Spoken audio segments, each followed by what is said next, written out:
আমরা সবচেয়ে বড় একটা কাজ করতেছি। রামগঙ্গা একটা টিলার উপরে বড় হয়ে একটা লাভ পয়েন্ট, ভালোবাসার একটা পয়েন্ট থাকবো। এটার মধ্যে লেখা থাকবো যেখানে সূর্যাস্ত হইব, লেখা থাকবো ভালোবাসি চুনারগড়কে। এটা অসম্ভব সুন্দর হইব। এটা আমি মালয়েশিয়াকে দেখছিলাম যে লেখা ওয়েলকাম টু লঙ্কা, মানে লঙ্কা ইন নেপালে গিয়ে দেখছি যে লেখা যে নেপালে স্বাগত। আচ্ছা, গতকালকে আরো 4টা নতুন ব্রিজ, এলজিডির ব্রিজ পাইছি আমরা। 2 উপজেলায় সোনারগাঁও 2টা, মাধবপুর 2টা। আর এই যে ব্রিজটা প্রায় 170 কোটি টাকা বাজেট হয়েছে। রাস্তা বড় হইব, বিশাল বড় ব্রিজ হইব। আর এখান থেকে জায়গা একবার করবো কইরা। এটা একটা রীতিমতো আমরা এই ব্রিজের উপরে খাইয়া সারা বিকাল আপনারা খাটাইতে হবে, এমন ভাবে বড় ভাবে ব্রিজ হইতেছে।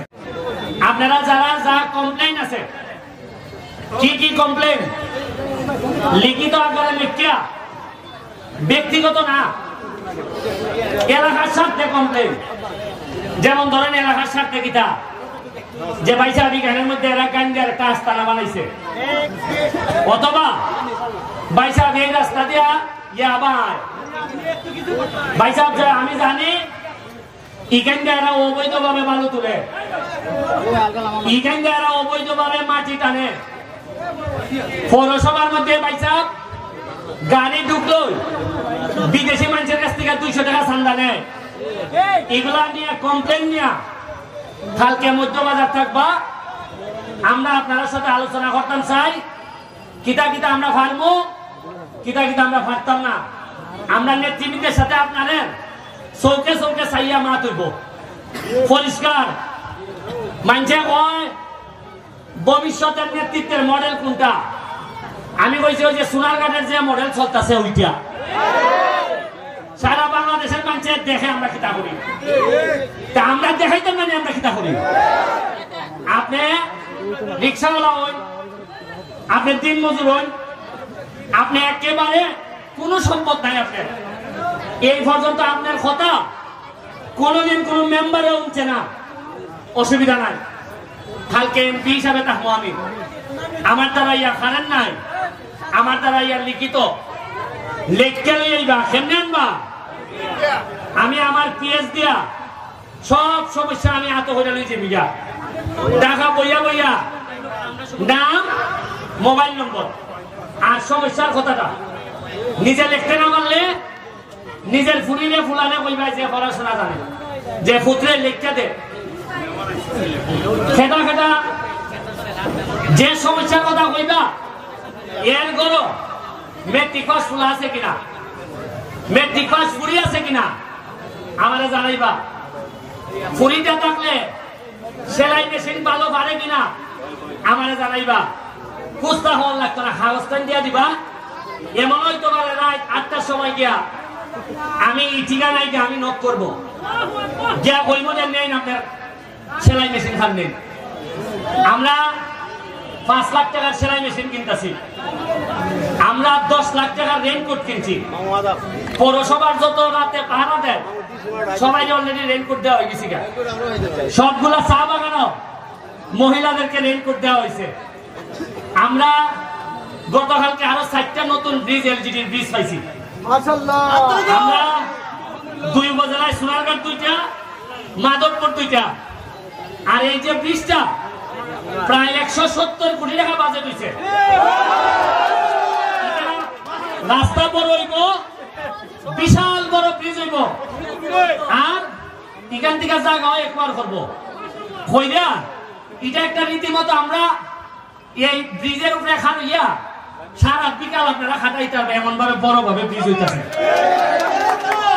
এখানের মধ্যে পর্যটন, এই যে রাস্তাটা চন্ডী থেকে সানপুর থেকে একবারে তেলিয়াপাড়া পর্যন্ত আমরা সবচেয়ে বড় একটা কাজ করতেছি। রামগঙ্গা একটা টিলার উপরে বড় হয়ে একটা লাভ পয়েন্ট, ভালোবাসার একটা পয়েন্ট থাকবো। এটার মধ্যে লেখা থাকবো যেখানে সূর্যাস্ত হইব, লেখা থাকবো ভালোবাসি চুনারগড়কে। এটা অসম্ভব সুন্দর। বলবো এটা আমি মালয়েশিয়াকে দেখছিলাম যে লেখা ওয়েলকাম টু লঙ্কা মানে লঙ্কা ইন নেপালে গিয়ে দেখছি যে লেখা যে সোনারগাঁ নেপালে স্বাগত। আচ্ছা হইতেন ভাই আমরা সোনারগাঁ গত 50 বছরে কোন একটা গেট আসেনি যে টাইম আছে আমাইয়া হইতো এটা সোনারগাঁ আসেনি খেলে আমরা কিনা পয়সা অভাব না তা হ্যাঁ খালি 4 লেন হইব দেখা আমি এখনই করতেছি না নাইলে অলরেডি দুইটা বিশাল ওইটার গেট দেখলো না আরে আমি গেট দেখলো তুই ফুরি বিয়া দিয়া গান লাগবে না সোনারগাঁ মানে গেট তার ভাইবো খিতা চলতেছে সোনারগাঁ। এই যে ঈদগাহ সোনারগাঁয়ের যে ঈদগাহ হইয়া দিছি যে আগামী বছর নামাজ পড়বা যখন দেখবেন এটা সেরা কিতা তাল ধরে 25 লাখ টাকা অলরেডি বরাদ্দ দিয়েছি আমার মা কইছেন এটা আমার মার দাবি কইছেন যে ফোর আমি আমার বাবার বাড়ি সোনারগাঁ আমি তোর বাবার জীবন খাটাই দিলাম আমরা পরিচয় দিবার মতো একটা ঈদগাহ নাই এটা দেখলে মনে হয় যে বোঝা যায় যেমন আইনদের এটা যেমন একবার অন্ধকার হয়ে গেছে আমি এমন ভাবে আলোকিত করবো দেখবা 25 লাখ দিছি আরো যদি লাগে 25-50 টেকার কোনো অভাব হই নাই। এই যে পরশুদিন গেছিলাম ক্রীড়া মন্ত্রণালয়ে গিয়া দেখলাম প্রায় 3-4 লাখ টাকা cricket bat badminton volleyball football carrom board ইটা লই এরা রেডি আছে আপনারা দিবার লাগি।